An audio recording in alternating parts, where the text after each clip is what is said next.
नमस्कार दोस्तों, आप सभी का स्वागत है आपके अपने YouTube चैनल पे। दोस्तों मेरा नाम है अंशित भटनागर और दोस्तों आज की वीडियो में मैं आप सभी के साथ डिस्कस करने वाला हूँ क्लास 12th इकोनॉमिक्स की first book Indian economic development के थर्ड चैप्टर के बारे में। दोस्तों आज की वीडियो में हम डिस्कस कर रहे होंगे थर्ड चैप्टर, जो कि है आपका liberalisation, privatisation and globalisation and appraisal.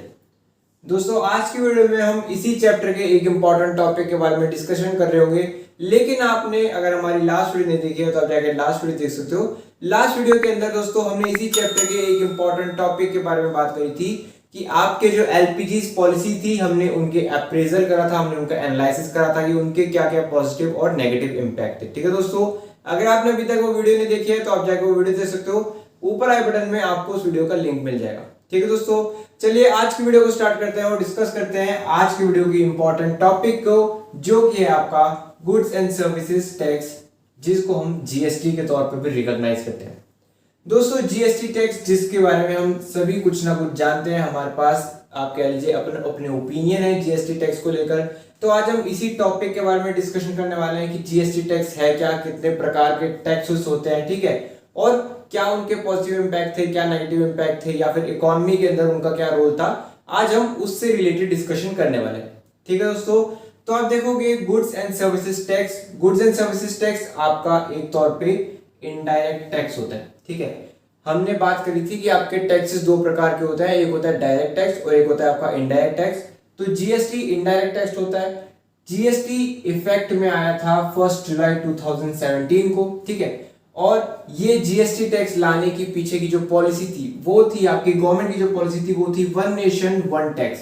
ठीक है, एक नेशन के अंदर एक ही टैक्स होना चाहिए जो कि सभी गुड्स के ऊपर सभी स्टेट्स के अंदर लग रहा हो। अलग अलग स्टेट्स के अपने अपने टैक्सेस ना हो, इसीलिए जीएसटी टैक्स को लाया गया था। ठीक है, जीएसटी टैक्स से आप देखोगे एक तौर का ऐसा इनडायरेक्ट टैक्स है, जब भी आपके वैल्यू एडिशन होती है तो उसके ऊपर टैक्सेस को लिवाय कर दिया जाता है। ठीक है, जीएसटी टैक्स को लाने का एक बेसिक एम था कि एक यूनिफाइड मार्केट डेवलप करी जा सके, जहां पे किसी भी स्टेट का कंट्रोल नहीं चल पाएगा। आप कह लीजिए यूनिफॉर्म टैक्सेस होंगे, यूनिफॉर्म मार्केट होगी और आपके गुड्स एंड सर्विसेज के सप्लाई को एक बूस्ट मिलेगा। ठीक है दोस्तों, तो आप देखोगे कि जीएसटी के बहुत से पॉजिटिव इंपैक्ट थे। जीएसटी ने बहुत से आप कह लीजिए इकोनॉमी के अंदर एक बूस्ट दिया था।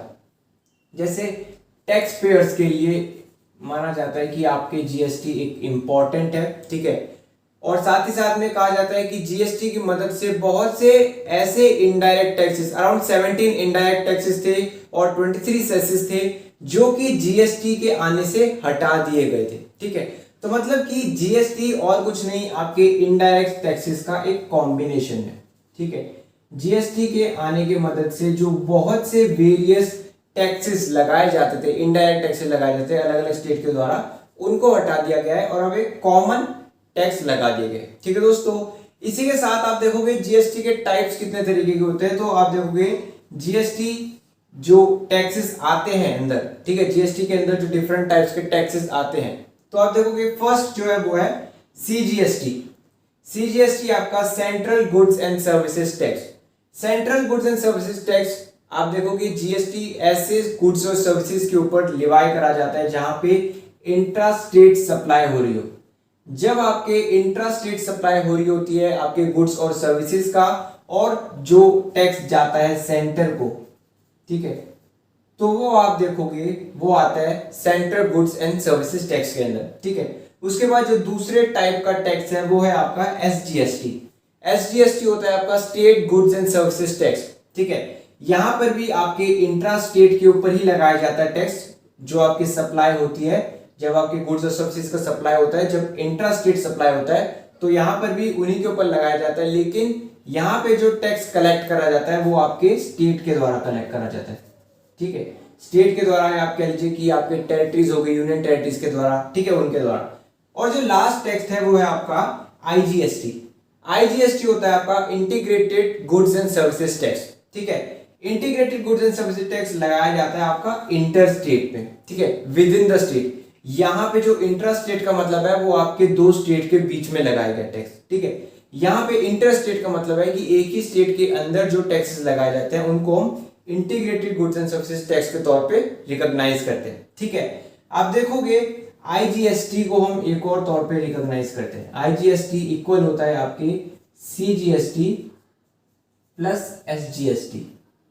जब आपके central goods and services tax और आपके state goods and services tax को कंबाइन कर दिया जाता है तो वो रिकॉग्नाइज करा जाता है आपके integrated goods and services tax के तौर पे। ठीक है दोस्तों, इसी के साथ साथ अगर हम कुछ फैक्ट्स के बारे में बात करें कि जीएसटी के कुछ फैक्ट्स के बारे में बात करें तो आप देखो कि जीएसटी एक सिंगल टैक्स स्ट्रक्चर है। जैसे हमने डिफाइन करा कि जीएसटी और कुछ नहीं है, जीएसटी ने डिफरेंट इनडायरेक्ट टैक्सेस को कंबाइन करा है और एक टैक्स आया। ठीक है, तो जीएसटी एक सिंगल टैक्स स्ट्रक्चर है, इनडायरेक्ट टैक्सेस का एक सिंगल टैक्स स्ट्रक्चर है जिससे सभी को बेनिफिट मिलता है। वहीं पे जो दूसरा फैक्ट है वो है इफेक्ट ऑन प्राइसेस।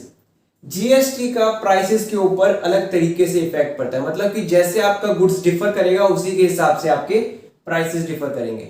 अगर तो आपके लग्जूरियस प्रोडक्ट हैं तो उनके ऊपर जो टैक्स लगाए जाते हैं वो कॉस्टलियर हो जाता है। ठीक है, उनकी जो प्राइस होती है वो महंगे हो जाते हैं, वो कॉस्टली हो जाते हैं।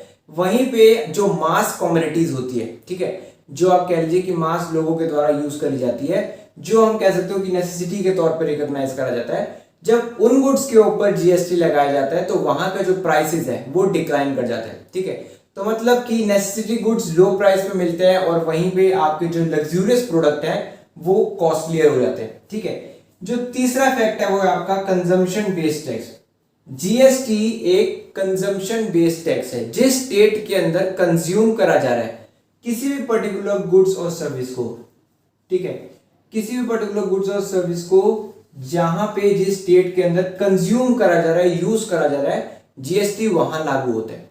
जिस स्टेट के अंदर मैन्युफैक्चर हुआ है प्रोडक्ट, ठीक है, जिस स्टेट के अंदर आपके गुड्स और सर्विसेज मैन्युफैक्चर हुए हैं वहां पर जीएसटी लागू नहीं होता। जीएसटी आपका कंजम्पशन बेस्ड टैक्स है। ठीक है, और इसके अलावा जीएसटी के और बहुत से फैक्ट्स हैं, जैसे कि आपके बहुत से आप कह लीजिए जो अगर आपको बिजनेस स्टैब्लिश करना है तो वहां पे जीएसटी लागू होएगा। ठीक है, वहीं पे साथ ही साथ में आपके मार्केट मेजर्स को और अच्छे तरीके से आपके जीएसटी को कंट्रोल कर सकता है। ठीक है, तो मतलब कि जीएसटी के और बहुत से फैक्ट्स मौजूद है। साथ ही साथ दोस्तों एक और इंपॉर्टेंट टॉपिक है जो कि आपके जीएसटी के फीचर्स क्या है, जीएसटी के इंपॉर्टेंट फीचर्स क्या है। तो चलिए दोस्तों डिस्कस करते हैं कि आपके गुड्स एंड सर्विसेज टैक्स के इंपॉर्टेंट फीचर्स क्या हैं। चलिए दोस्तों डिस्कस करते हैं आपके गुड्स एंड सर्विसेज टैक्सेस के कुछ फीचर्स के बारे में। तो दोस्तों जो पहला फीचर है वो है आपका applicability of GST. GST goods and services tax की जो एप्लीकेबिलिटी है वो पूरे इंडिया के अंदर है। ठीक है, इंडिया के अंदर जितनी भी स्टेट्स हैं, चाहे वो जम्मू कश्मीर क्यों ना हो, सभी एरिया सभी रीजन के अंदर जीएसटी लागू है। ठीक है, साथ ही साथ में आप देखोगे जीएसटी एप्लीकेबल है on supply of goods and services. All over India जब भी गुड्स और सर्विसेज का सप्लाई होता है तो उनके ऊपर जीएसटी टैक्स को लगाया जाता है। ठीक है, जो नेक्स्ट फीचर है वो है आपका कंजम्पशन बेस्ड टैक्स, जो हम एक बार डिस्कस कर चुके हैं कि आपके जो जीएसटी है, जो आपका गुड्स एंड सर्विसेज टैक्स है वो एक कंजम्पशन बेस्ड टैक्स है। जहां पर कंज्यूम करा जाता है वहीं पर आप कह लीजिए टैक्स को लागू करा जाता है। जहां पे मैन्युफैक्चर करा जाता है वहां पे उसको टैक्स नहीं लगाया जाता। ठीक है, इसके बाद जो नेक्स्ट फीचर है वो है GST on imports. GST on imports का मतलब है कि जो भी प्रोडक्ट इंपोर्ट कराए जा रहे हैं स्टेट्स के अंदर, जो भी प्रोडक्ट इंपोर्ट कराया जा रहा है वो भी स्टेट के इंटर ही आ रहे हैं। ठीक है, वो स्टेट के अंदर ही आ रहे हैं, इसलिए उसको आप कह लीजिए supply of goods and services माना जाएगा जो कि स्टेट के इंटर हो रहा है। इसलिए इंपोर्ट्स के ऊपर भी जीएसटी लागू है, इंपोर्ट्स के ऊपर भी जीएसटी लगाया जाता है। साथ ही में इंपोर्ट्स के लिए जो ड्यूटीज होती हैं वो तो लगती हैं और साथ ही में आपके जीएसटी भी लगता है। ठीक है, जो नेक्स्ट फीचर है वो है आपका payment of GST. Payment of GST का मतलब है कि जीएसटी को पेमेंट के जितने भी फीचर्स हैं, चाहे आप किसी भी मेथड से करिए, पेमेंट कर सकते हो आप जीएसटी की किसी भी पर्टिकुलर मेथड से। कोई फिक्स मेथड नहीं है कि आपको इसी मेथड से जीएसटी की पेमेंट करनी पड़ेगी। ठीक है दोस्तों, तो ये कुछ पर्टिकुलर फीचर्स हैं आपके गुड्स एंड सर्विसेज टैक्सेस के। इसके बाद जो नेक्स्ट और एक स्मॉल इंपॉर्टेंट पॉइंट है वो है आपका input tax credit under GST. Input tax credit under GST का मतलब क्या है, एक छोटी सी डिफाइन है, उसको समझ लीजिए, वो बहुत रहेगा आपके लिए। आप देखोगे जब भी आपके टैक्सेस लगाए जाते हैं आप कंपेयर कर सकते हो कि जीएसटी के अंदर इनपुट के ऊपर जो टैक्सेस लगाए जाते हैं वो कम रहते हैं, वो रिड्यूस रहते हैं as compared to taxes paid on output. Output product के ऊपर, ठीक है, फाइनल प्रोडक्ट के ऊपर जो भी टैक्सेस लगाए जाते हैं वो ज्यादा होते हैं as compared to taxes paid on inputs. Inputs के ऊपर जब आप कह लीजिए इनपुट और आउटपुट को जब आप कंपेयर करोगे तो आपके आउटपुट के ऊपर ज्यादा टैक्सेस लगते हैं as compared to input. Input के ऊपर आउटपुट के कंपैरिजन में कम टैक्सेस लगाए जाते हैं, ठीक है। उसी को हम कहते हैं इनपुट टैक्स क्रेडिट, ठीक है। इसके बाद जो नेक्स्ट और लास्ट इंपॉर्टेंट पॉइंट है इस चैप्टर का वो है आपका जीएसटी काउंसिल। जीएसटी काउंसिल का मतलब क्या है कि आपके जीएसटी से रिलेटेड जितने भी डिसीजंस लेते हैं, जितने भी आप कह लीजिए इश्यूज होते हैं जीएसटी को लेकर, वहां पे जो डिसीजन लिए जाते हैं उसके लिए जीएसटी काउंसिल बनाई गई है। पहली जो जीएसटी काउंसिल के अंदर जो फर्स्ट आप कह लीजिए इंपॉर्टेंट फीचर है वो है आपके कॉन्स्टिट्यूशन।